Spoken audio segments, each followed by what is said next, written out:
Meaning of DSO. DSO. DSO. DSO. DSO. DSO stands for Digital Storage Oscilloscope.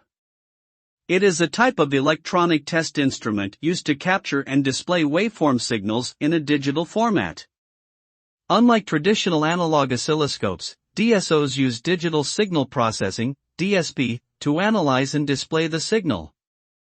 This makes them more accurate and versatile, with features like advanced triggering, waveform analysis, and automatic measurements. DSOs have become the standard in modern electronics and are widely used in research, development, and maintenance of electronic equipment. In summary, DSO is a powerful tool for capturing and analyzing electrical signals in a digital format.